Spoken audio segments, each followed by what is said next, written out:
Salut à tous les amis, j'espère que vous allez bien. Aujourd'hui on se retrouve pour parler d'un sujet aussi qui vous intéresse, c'est le cutting. Là, on va parler du cutting du coup de Paddy Pimblett. Mais tout d'abord, pensez à vous abonner les amis, pensez à nous mettre en commentaire s'il y a des sujets en particulier que vous voulez qu'on aborde. Et on le fera avec grand plaisir. Donc Paddy Pimblett qui a fait beaucoup parler de lui dernièrement suite à toutes ses déclarations sur son poids. Mais là où c'est intéressant, parce qu'on savait déjà qu'il perdait énormément de poids, hein, on a déjà fait des vidéos sur le sujet, vous le savez très bien sur le cutting, mais j'ai eu énormément de questions, et là ce qui est bien, c'est qu'il a dit concrètement combien il perdait, et un petit peu, j'ai fait mes recherches, on voit un petit peu comment il s'y prend. Et du coup, je vais y revenir avec vous. Donc déjà, il dit qu'il a environ plus de 20 kilos à perdre en général. Là, la dernière fois, il dit que ça a été le pire camp de sa vie parce qu'il a dû perdre 20 kilos en 7 semaines. Et du coup, il dit qu'il fait des journées à plus de 8000 calories. Il arrive à faire quand il est en off, donc quand il mange, hein, donc quand il se relâche. Et après, donc il a un nutritionniste qui s'appelle Joel McCarthy qui lui fait un régime où il descend à 1400-1700 calories. Il faut savoir qu'un athlète comme Paddy Pimblett, alors je vous ai mis une tranche large pour que vous compreniez, il a une dépense énergétique à peu près par jour entre 2500 et 3500 calories. D'accord. Donc ça c'est sa dépense énergétique parce qu'il s'entraîne 2 fois par jour. Et donc j'ai fait un calcul, il y a plusieurs sources hein, pour calculer. C'est pour ça que j'ai pris une fourchette large, parce que je ne sais pas exactement le contenu de ces séances. Je vous partage par rapport à ce que j'ai observé du coup sur sa chaîne YouTube et ces différents témoignages qu'il a pu faire, que ce soit dans des interviews ou sur internet, fait des posts qu'il a pu réaliser. Donc il dit qu'il s'entraîne 2 fois par jour, il dit qu'il descend du coup à 1400 et 1700 calories, et du coup il a une différence de moins 1000 calories par rapport à ses dépenses, donc sur cette semaine. Il dit que je crois qu'il s'impose 2 cheat meals seulement en cette semaine, je crois que c'est ça que j'ai compris. En tout cas, c'est un peu flou de ce côté-là. Et donc voilà, donc c'est quand même énorme, hein, les amis. Hein. Moins 1000, c'est quand même énorme, surtout quand on s'entraîne 2 fois par jour, parce que 1400 calories, ça me paraît vraiment pas beaucoup. Alors je sais pas comment il organise ses glucides, ses lipides, ses protéines, etc. J'ai un peu vu ce que faisait le mec là. Bon, mais voilà, c'est très classique. Je crois qu'il joue vraiment sur les lipides, hein. Donc je rappelle qu'ils sont les graisses, hein. Et il va jouer sur ça, et après derrière, donc ce qui nous intéresse, donc il va utiliser cette semaine. Alors déjà, pour vous répondre, parce que je sais déjà que tout le monde va me dire, ouais, est-ce que c'est pas trop 20 kilos et tout, c'est pas le plus que je vois, mais c'est vrai qu'effectivement, lui, ce qui me fait un peu plus peur, c'est qu'il mange vraiment de la malbouffe. C'est-à-dire que c'est plus un problème de santé, et il ne se rend pas forcément compte de l'incidence négative que ça peut avoir en termes de physiologie. Et du coup, son métabolisme, il encaisse quoi. Alors attention, il ne faut pas surestimer le métabolisme de base, parce que souvent on te dit oui, mais moi j'ai un métabolisme bas, lent, pardon, et lui il a un métabolisme rapide. C'est beaucoup plus compliqué que ça, et en fait on s'aperçoit que les différences ne sont pas aussi significatives que ce qu'on a pu croire par le passé.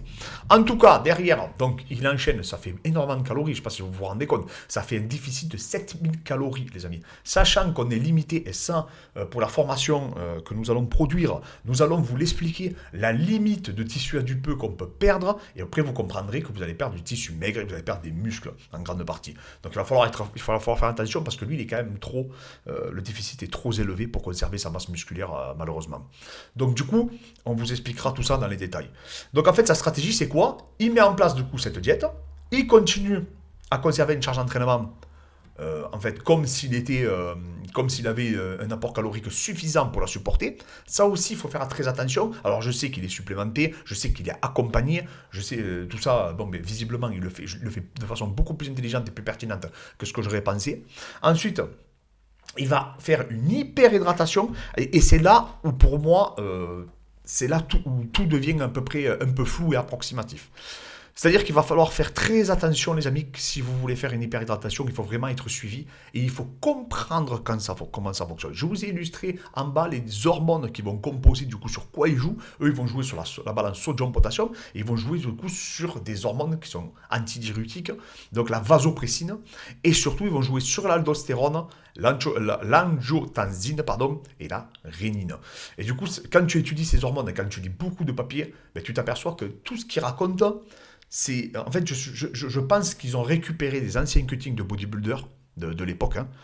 Je vois que cette explication, parce qu'ils sont restés quand même très ancrés sur des vieilles croyances, et quand ils expliquent théoriquement comment c'est réalisé la balance sodium-potassium, et comment ils pensent tromper leur corps en se surhydratant, donc en créant une hyperhydratation, ben en fait, ils ne se rendent pas compte que non, c'est pas ça qu'ils sont en train de faire, c'est qu'ils sont en train de faire une hyponatrémie, ça s'appelle. Donc en fait, ça provoque en fait une diminution de la concentration de sodium dans le sang, et ça peut être grave, les amis. Ça peut avoir vraiment un effet même sur le plasma, ça peut vraiment devenir dramatique, et de façon, que ce soit sur votre métabolisme ou sur votre physiologie de base. Donc, et surtout, on parle souvent de l'état de l'homéostasie, le corps essaye de réguler, et malheureusement, si ces hormones ne sont pas, on va dire, dans des positions favorables et optimales, vous pouvez rencontrer des très gros problèmes de santé. Donc lui, il pense qu'en faisant de l'hyperhydratation, il va tromper son corps, mais en fait, les arguments qu'ils avancent ne tiennent pas la route, parce que c'est beaucoup plus compliqué que ça, pour faire croire au corps humain, en fait, que vous avez un apport hydrique qui va être constant, parce que le corps humain, vous comprenez bien qu'il s'adapte, hein, mais que ce soit pour tout, hein, que ce soit la protéine, les lipides, les glucides, etc., n'importe quel apport que vous allez amener, il va réguler, il va créer des phénomènes compensatoires et régulateurs qui vont venir prévenir d'éventuelles pathologies. Donc du coup, lui, qu'est-ce qu'il fait? Il fait cette hyperhydratation, et après, derrière, il va tout couper, d'accord? Il coupe carrément tout. Derrière, il va essayer de faire donc une déshydratation qui va enchaîner à ce moment-là avec une perte de poids excessive. D'ailleurs, il dit qu'il me semble qu'il a perdu pratiquement 9 kilos. C'est un livre, mais je crois que c'est à peu près 9 kilos. Hein. Alors, c'est pareil, c'est pas le pire, mais c'est quand même pas mal du tout en termes de déshydratation. Ça peut même être énorme. Alors, attention, il y a tout un travail. C'est-à-dire que moi, je me méfie énormément de ce qu'ils disent. C'est-à-dire que est-ce qu'il a perdu à la Fight Week les 9 kilos, donc ça change tout, parce que je rappelle qu'ils arrivent 5-6 jours avant, ou est-ce qu'il a perdu la veille, pour le lendemain?